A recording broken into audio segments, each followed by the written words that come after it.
नमस्कार, मी सविताच किचनमध्ये तुम्हा सर्वांचं खूप खूप खूप मनापासून स्वागत। आज आपण शेपूच्या भाजीचा गरगटा बनवणार आहोत। बनवायला हा गरगटा एकदम सोपा आहे। हा गरगटा भातासोबत, चपातीसोबत आणि भाकरीसोबत तर एकदम मस्त लागतो। चला तर शेपूच्या भाजीचा गरगटा कसा बनवायचा ते पाहूया। तर इथे मी एक जुडी शेपूची भाजी घेतलेली आहे। सुरुवातीला काय करायचं, शेपूची भाजी व्यवस्थित निवडून घ्यायची, त्यानंतर भरपूर पाण्याने स्वच्छ धुवून घ्यायची आणि स्वच्छ धुवून झाल्यानंतर चाळणीमध्ये पाणी निथळण्यासाठी ठेवून द्यायचं, जेणेकरून त्यातलं एक्स्ट्राचं पाणी जे आहे ते निथळलं जाईल। आणि पाणी निथळलं की मग भाजी छान अशी बारीक चिरून घ्यायची। भाजीतलं पाणी निथळलं ना, भाजी थोडीशी कोरडी झाली की मग भाजी हवी तशी बारीक कापून घेता येते। आता ही भाजी आपण कुकरमध्ये शिजायला टाकूया। कुकर घेऊया आणि या कुकरमध्ये ही भाजी टाकूया।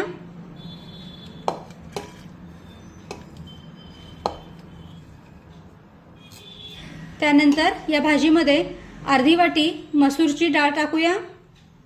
तर डाळ मी स्वच्छ धुवून घेतलेली आहे।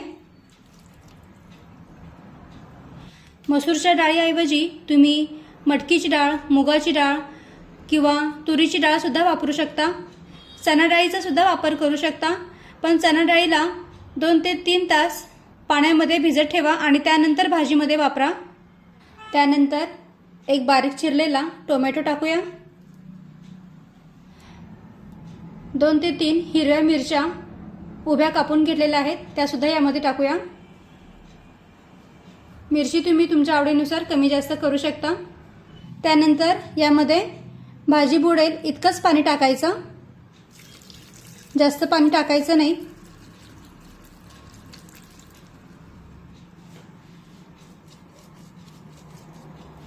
कारण भाजीमध्ये सुद्धा पाण्याचं प्रमाण असतं। तर सुरुवातीला मी 1 ग्लास पाणी टाकलं आहे। आता आणखीन थोडंसं पाणी यामध्ये टाकते।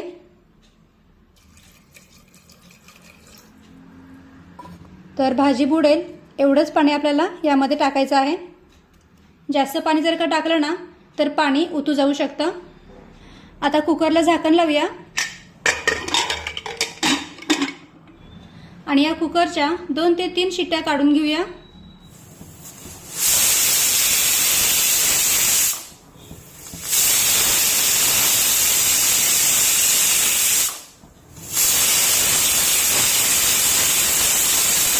तर आता कुकरच्या मी 3 ते 4 शिट्ट्या काढलेल्या आहेत। आता गॅस बंद करूया आणि हा कुकर पूर्णपणे थंड करून घेऊया। आणि आता कुकर पूर्णपणे थंड झालेला आहे। आता या कुकरचं आपण झाकण काढूया।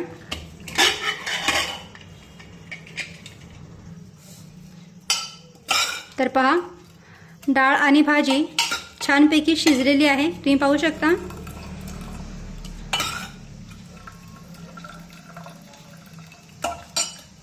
आणि आता ही भाजी आपण घोटून घेऊया,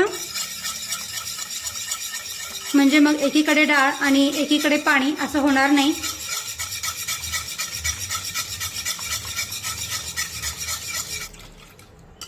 तर पहा, फक्त 2 ते 3 मिनिटे ही भाजी मी छानपैकी घोटून घेतलेली आहे।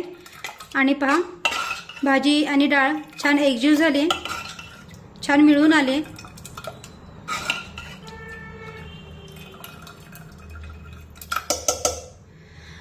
आणि आता लगेचच आपण या भाजीला फोडणी देऊन घेऊया।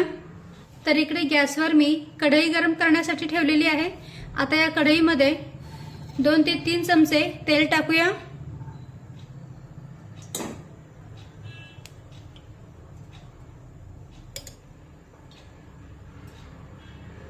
आणि आता तेल हलकसं गरम झालं की त्यामध्ये अर्धा चमचा मोहरी टाकूया। मोहरी छान तडतडली पाहिजे। मोहरी टाकल्यानंतर गॅसची फ्लेम अगदी मंदच ठेवा, नाहीतर मग ती अंगावर उडते। मोहरी छानपैकी तडतडली की त्यामध्ये अर्धा चमचा जिरे टाकूया। जिरे पण छानपैकी फुलून फुटू द्यायचे। त्यानंतर 10 ते 12 पाकळ्या ठेचलेला लसूण टाकूया। भाजीमध्ये लसूण थोडा जास्तच वापरायचा, म्हणजे मग भाजी चवीला खूप छान लागते। आता लसूण थोडासा परतून घेऊया।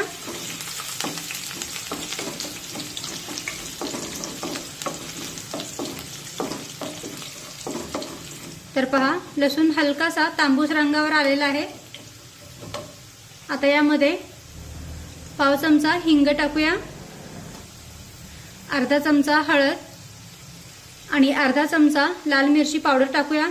रंग छान येतो भाजीला म्हणून टाकायचं, नाही टाकली तरी चालेल, पण भाजीला रंग छान येतो। आता हे मसाले परतून घेऊया।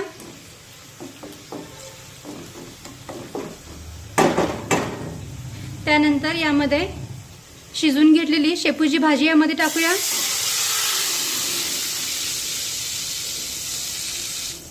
मिक्स करून घेऊया।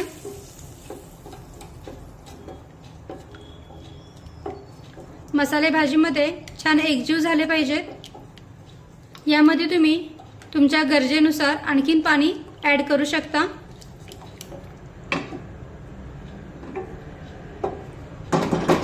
आता यामध्ये चवीनुसार मीठ टाकूया, मिक्स करून घेऊया।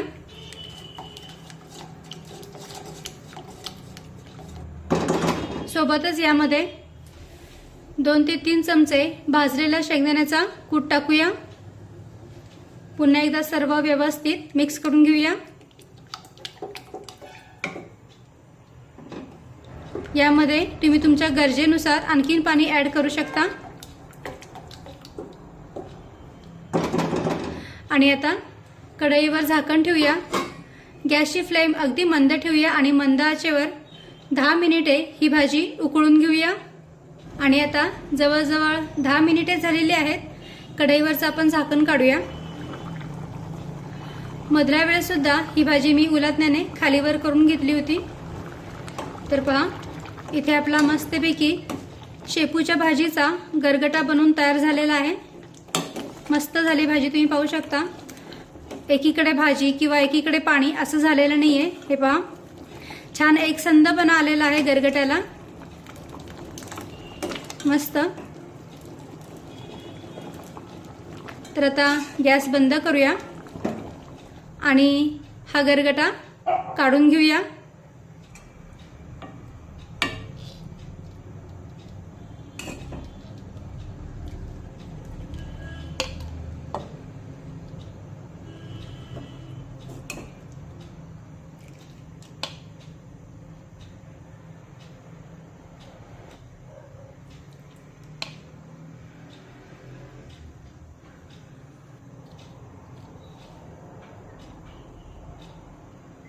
तर पहा इथे आपला शेपूच्या भाजीचा गरगटा बनवून तयार आहे। तुम्ही पाहू शकता एकदम मस्तपैकी हा गरगटा बनवून तयार झालाय। रंग पण सुरेख आलेला आहे याला। हा गरमागरम शेपूचा गरगटा भातासोबत, चपातीसोबत किंवा मग भाकरीसोबत तर एकदम मस्त लागतो। बनवायला पण खूप साधा आणि सोपा आहे, तर नक्की करून पहा। व्हिडिओ आवडला असेल तर व्हिडिओला प्लीज लाईक करा, शेअर करा आणि सबस्क्राईब करायला विसरू नका। थँक्यू।